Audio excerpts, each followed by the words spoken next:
সকল শিক্ষার্থীকে ম্যাথ ক্লাসে স্বাগত। আজকে ম্যাথ ক্লাসে নবম দশম শ্রেণীর জেনারেল ম্যাথ চ্যাপ্টার 1 2024 এর কারিকুলাম অনুসারে নবম এবং দশম শ্রেণীর যে জেনারেল ম্যাথ এর অঙ্ক নম্বর হচ্ছে 4 নম্বর গ। তাহলে দেখো এখানে সেট এবং ফাংশনের অঙ্কগুলো নম্বর গ লিখি দেওয়া আছে, এখানে লিখি দেওয়া আছে। দেখো এখানে কি দেওয়া আছে, এখানে এবিসি সিম্বলগুলো দেওয়া আছে, সুতরাং এবিসি এর মান লিখব। তাহলে লিখি এ ইকুয়াল হচ্ছে 1 3 5 7, তাহলে লিখি 1 3 5 7 বি ইকুয়াল কি দেওয়া আছে, দেখো বি ইকুয়াল দেওয়া আছে 0 2 4 6, তাহলে লিখি সেকেন্ড ব্র্যাকেট 0 2 4 6 এবং সি ইকুয়াল দেওয়া আছে, দেখো যে উপাদান সংখ্যা সি এর উপাদান সংখ্যা 3 থেকে 7 পর্যন্ত, তাহলে লিখি 3 4 5 6 এবং 7, এটা হচ্ছে সি ইকুয়াল দেওয়া। তাহলে এখন আমরা লেফট সাইড লিখব, তাহলে লিখি লেফট সাইড। দেখো লেফট সাইড কী দেওয়া আছে, এখানে নম্বর গয়ের লেফট সাইড হচ্ছে ফার্স্ট ব্র্যাকেট শুরু A union B, first bracket শেষ ইন্টারসেকশন সি। এখানে যে ফার্স্ট ব্র্যাকেটে এই অংশ আমরা প্রথমে কাজ করব, এটি হচ্ছে এই অংশটুকু হচ্ছে জটিল অংশ, সুতরাং এই অংশের আমরা প্রথমে মান বের করতে পারি। অতঃপর প্রদত্ত রাশির মান বের করবো, অর্থাৎ লেফট সাইডের মান বের করব। তাহলে অতএব দিয়ে এই এ ইউনিয়ন বি এই অংশের মান আমরা বের করে নেই। দেখো সেকেন্ড ব্র্যাকেট শুরু করি, এ এর উপাদান সংখ্যা হচ্ছে 1 3 5 7, ব্র্যাকেট শেষ করি। এরপর দেখো ইউনিয়ন সেকেন্ড ব্র্যাকেট শুরু করি, বি এর উপাদান সংখ্যাগুলো হচ্ছে 0 2 4 6, এটা লিখলাম। এরপর দেখো এখানে কি হবে, ইকুয়াল দেই, যেহেতু ইউনিয়ন সুতরাং এখানে কমন আনকমন হবে, কারণ এটা কাপের মতো, কাপ যেহেতু, সুতরাং সবগুলোই হবে অ্যান্সার। আমরা সাজিয়ে লিখব, প্রথমে 0 1 2 3 4 5 6 এরপর 7, এগুলো হচ্ছে এ ইউনিয়ন বি এর মান পেয়েছি। অতএব লেফট সাইড অংশটুকু লিখব, অতএব লেফট সাইড কি, লেফট সাইড দেখো এখানে A union B first bracket intersection C equal দেই। এখানে এ ইউনিয়ন বি এর মান কি পেয়েছি, এই মানগুলো পেয়েছি, সেটা প্রথমে লিখি।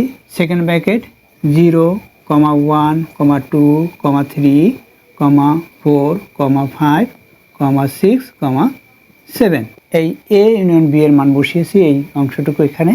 দেখো এরপর ইন্টারসেকশন সি এর উপাদানগুলো কি কি দেওয়া আছে, সি সেটের উপাদানগুলো দেওয়া আছে 3 4 5 6 7, এটা হচ্ছে সি এর উপাদান সংখ্যা। এখন দেখো এখানে যেহেতু ক্যাপ অর্থাৎ ইন্টারসেকশন, সুতরাং এটাই কি হবে, কমনগুলো অ্যান্সার হবে। এই সি সেটের যে উপাদানগুলো যদি এ ইউনিয়ন বি এর উপাদানগুলোর মধ্যে থাকে সেগুলো কমন হবে। এখানে দেখো 3 আছে, এখানেও 3 আছে, তাহলে লিখি 3 সেকেন্ড ব্র্যাকেট শুরু করি, এখানে 4 আছে, এখানেও 4 আছে 4, এখানে 5 আছে, এখানে 5 আছে 5, এগুলো কমনগুলো হবে। এখানে 6 আছে, এখানে 6 আছে 6, এখানে 7 আছে, এখানে 7 আছে 7, এটা হচ্ছে লেফট সাইড আমরা পেয়েছি। এখন দেখো রাইট সাইড করব, এখানে লিখি রাইট সাইড বা রাইট হ্যান্ড সাইড আমরা লিখতে পারি। রাইট সাইড কি, এখানে রাইট সাইড দেখো A intersection C, A intersection C bracket দেই, এরপর হচ্ছে ইন্টারসেকশন আবার ব্র্যাকেট শুরু করি, বি ইন্টারসেকশন সি, এটা লিখলাম। এখন অতএব দিয়ে এ ইন্টারসেকশন সি এর মান বের করব, তাহলে লিখি এ ইন্টারসেকশন সি ইকুয়াল দেই, এ ইন্টারসেকশন সি এর মান বের করতে হবে। এর উপাদান সংখ্যা যা আছে সেটা লিখব। এর উপাদান সংখ্যা কি কি আছে, দেখো বীজের সংখ্যাগুলো 1 থেকে 7 পর্যন্ত 1 3 5 এবং 7, সেকেন্ড ব্র্যাকেট শেষ করি। এরপর ইন্টারসেকশন সি এর উপাদান সংখ্যা কি কি আছে, দেখো সি এর উপাদান সংখ্যা 3 থেকে 7 পর্যন্ত 3 4 5 5 6 7 আমরা লিখলাম।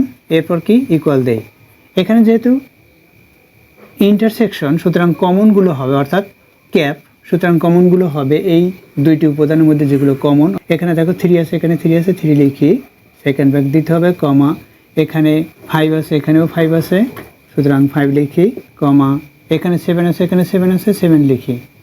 এটা পেয়েছি এ ইন্টারসেকশন সি এর।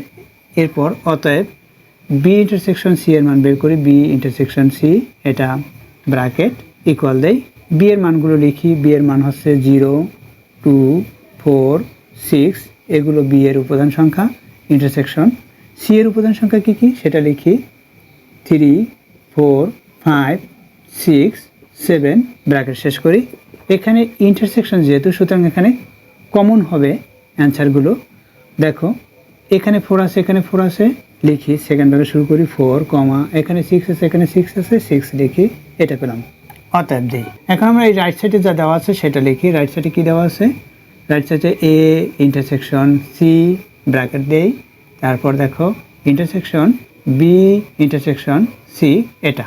এখন কি করব, এ ইন্টারসেকশন সি এর মান যে মান পেয়েছি সেটা মানটা এখানে বসাবো। এ ইন্টারসেকশন সি এর মান পেয়েছি, অর্থাৎ উপাদান সংখ্যা আছে 3, 5 এবং 7, এটা পেয়েছি, ব্র্যাকেট শেষ করি। এরপর আছে ইন্টারসেকশন, আবার ব্র্যাকেট শুরু করি, বি ইন্টারসেকশন সি এর মান পেয়েছি 4 এবং 6। তাহলে এখানে কি হবে দেখো, যেহেতু এখানে ইন্টারসেকশন, সুতরাং এখানে কমনগুলোই অ্যান্সার হবে। দেখো এখানে 3 আছে, এখানে 3 নেই, এখানে 5 আছে, এখানে 5 নেই, এখানে 7 আছে, এখানে 7 নেই, সুতরাং এখান থেকে কোনো কমন যাচ্ছে না। সুতরাং আমরা এখানে ফাঁকা সেট দিতে পারি, অথবা আমরা এখানে ওরি শব্দটি লিখতে পারি, বা এমটি, এটা হচ্ছে ফাঁকা সেট বা নাল সেট বা ওরি, এটা আমরা লিখতে পারি। যে কোনো একটি, হয় ফাঁকা সেট এই চিহ্নটি দেব অথবা এটা দেব। দেখো এখানে লেফট সাইড এর যে মান হচ্ছে 3, 4, 5, 6, 7 এগুলো, এবং রাইট সাইডে ফাঁকা সেট হলো। Left side is not equal right side হলো, তাহলে লিখতে পারি অতএব left side is not equal right side. সুতরাং উপরোক্ত সম্পর্কটি সত্য নয়, বা উক্ত সম্পর্কটি সত্য নয়। তাহলে লিখতে পারি আমরা উক্ত সম্পর্কটি সত্য নয়। আশা করি এটি বুঝতে পেরেছো। দেখো এর বিকল্প নিয়ম আছে, বিকল্প নিয়ম শিখতে বা জানতে চাইলে অবশ্যই কমেন্ট সেকশনে কমেন্টস করতে হবে, তাহলে আমি বিকল্প নিয়ম করে দেখাবো। এতক্ষণ ম্যাথ ক্লাসের সাথে থাকার জন্য সকলকে ধন্যবাদ জানিয়ে আজকের মতো বিদায় নিচ্ছি।